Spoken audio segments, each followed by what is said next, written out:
हमारे साथ मोहतरमा आयमन रिजवी मैडम जो है आई हैं माशाल्लाह दिल्ली से।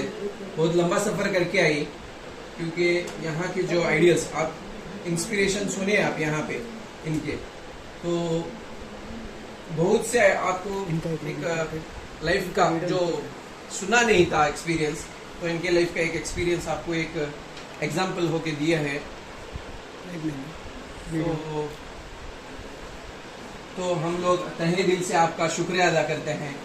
तो अगर हम लोगों को, हमारे बच्चियों को कुछ ज़रूरत है आगे के दिनों में, हम लोग आपको इत्तला देंगे, आपको तकलीफ देंगे।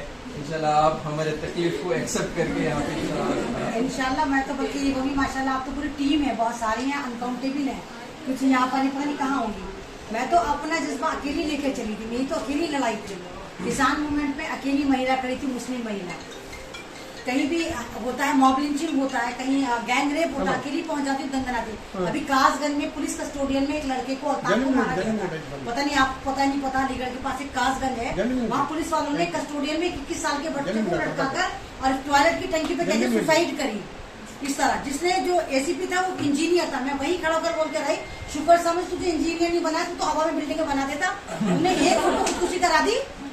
तो मतलब हर जगह पहुंचना है कि अगर आप जुल्म के खिलाफ आवाज उठाते हैं ना, तो अल्लाह ताला भी आपको सपोर्ट करता है, आपके पास गैर से मदद आती है। अगर आप अकेले लड़ते हैं तो अल्लाह ताला गैर से करता है। बहुत बुजदिल थी, बहुत डरपोक थी, पुलिस वालों से ऐसी मेरी हवा खराब, बहुत डरती थी, थर कांपती थी, क्योंकि लगता नहीं ये तो गुंडे, वर्दी वाले गुंडे बोलती थी, तो वर्दी वाले गुंडे पता नहीं क्या कर दे।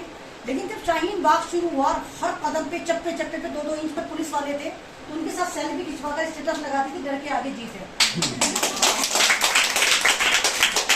फिर कश्मीरियों का दर्द फील करा, मैंने कहा हाय ये कश्मीरी वाकई कैसे दीदार हैं, ये पुलिस वालों के साथ रहते हैं, मिलिट्री के साथ रहते हैं, कि इन्होंने दर्द को फील किया, क्योंकि सुबह शाम उनसे पिटते हैं।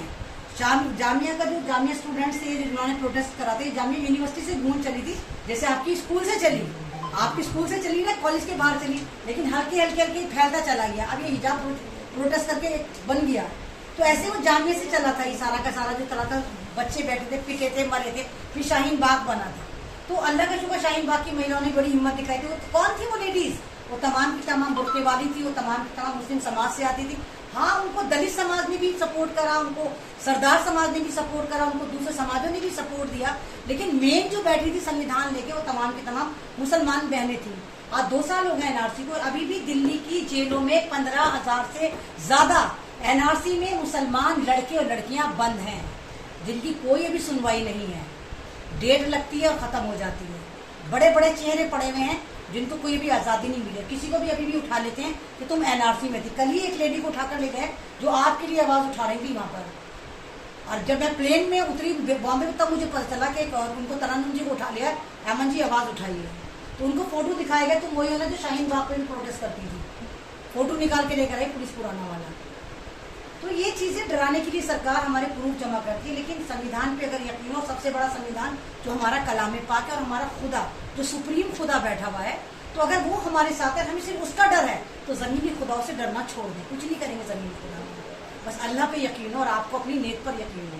आप हर इंसान ये सोचे कि मैं इंशाल्लाह मैं लीडर हूँ, अपना पे एक लीडर बने, अपना पे एक आइडल बने, कि आप ये ना कि नहीं भाई चलो ये कर लेगी, मैं क्यों करूँ, ये आगे चली जाएगी। खुद आगे जाने वाला बने ना, पहले अपना आपको आगे करे ना, 10 लोग इंशाल्लाह आपके आगे फिर आएंगे। शुरू में आप अकेले चलेंगे, बाद में आपके साथ सब चलेंगे, है ना। एक शेर है बहुत मशहूर कि मैं अकेला ही चला था जानिबे मंजिल, मगर लोग साथ आते गए और कारवां बनता गया। तो आप लोगों के साथ ऐसे ही होगा। अल्लाह का शुक्र, आपका इंटरनेशनल आपकी आवाजें निकल रही, पूरी दुनिया में आप लोग वायरल हो रहे हैं। पूरी दुनिया कह रही है देखो ये अबला नारी, देखो ये मुसलमान जिसको तुम इतनी गालियां देते हो, ये बच्चियां जब अपने पे आ जाती है तो झांसी की रानी को फेल कर देती है। तो आपको हौसले से करना है। हो सकता है थोड़ा बहुत नुकसान आपका हो सकता है 1 साल का नुकसान भी हो जाए आपको, लेकिन अगर आप अब झुक गए, आपने हिजाब को रिमूव कर दिया, तो यकीन करिए फिर कर्नाटक में शायद कभी कोई हिजाब ना हो पाए, या फिर कहीं वही हिजाब है जिसको 1 साल बचाने के लिए या दुनियावी तालीम बचाने के लिए हमारी नस्लों ने कुर्बान कर दिया था। तो कुर्बानी मत देना प्लीज इसकी, चाहे अपना 1 साल कुर्बान कर देना। मेरा अपना ये जाती मसला है, मामला ये कहिए ओपिनियन है, आप क्या सोचती है मुझे नहीं मालूम, लेकिन ये मेरा है कि अगर आपने लड़ाई लड़ी है और 3 महीने तक लड़ी है, तो अब इसको जीत कर ही छोड़ना, बीच में से मत भागना छोड़कर। तो कंक्लूड करेंगे।